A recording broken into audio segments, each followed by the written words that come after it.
গোটা রাজ্যে যেখানে তেলের সংকটের কারণে বিভিন্ন জায়গায় বিভিন্ন ধরনের পন্থা অবলম্বন করা হচ্ছে এবং প্রশাসনের নির্দেশ জারি করা হয়েছে যে কখনোই কোনো পেট্রোল পাম্প থেকে খোলা তেল বিক্রি করা যাবে না, কিন্তু সেই সরকারি নির্দেশকে বৃদ্ধাঙ্গুষ্ঠ দেখিয়ে অবাধে চলছে কালোবাজারি।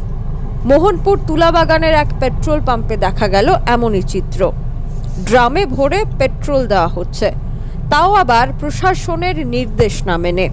হয়তো এমন ঘটনা রাজ্যের অনেকগুলি পেট্রোল পাম্পেই ঘটতে দেখা যাচ্ছে। দিনের আলোয় কিংবা অন্ধকারে এই ধরনের কালোবাজারি চলছে রাজ্য জুড়ে।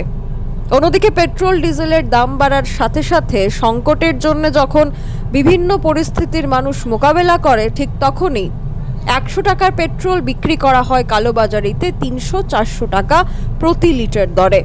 আর এই কালোবাজারিদের প্রশ্রয় দিচ্ছে এই ধরনের পেট্রোল পাম্পগুলি।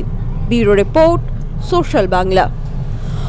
গোটা রাজ্যে যেখানে তেলের সংকটের কারণে বিভিন্ন জায়গায় বিভিন্ন ধরনের পন্থা অবলম্বন করা হচ্ছে এবং প্রশাসনের নির্দেশ জারি করা হয়েছে যে কখনোই কোনো পেট্রোল পাম্প থেকে খোলা তেল বিক্রি করা যাবে না, কিন্তু সেই সরকারি নির্দেশকে বৃদ্ধাঙ্গুষ্ঠ দেখিয়ে অবাধে চলছে কালোবাজারি। মোহনপুর তুলাবাগানের এক পেট্রোল পাম্পে দেখা গেল এমনই চিত্র।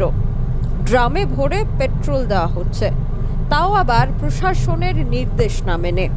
হয়তো এমন ঘটনা রাজ্যের অনেকগুলি পেট্রোল পাম্পেই ঘটতে দেখা যাচ্ছে।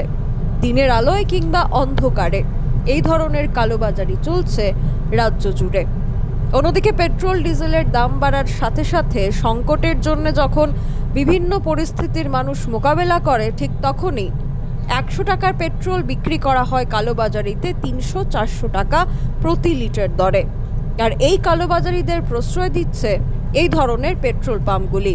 Bureau report, social Bangla.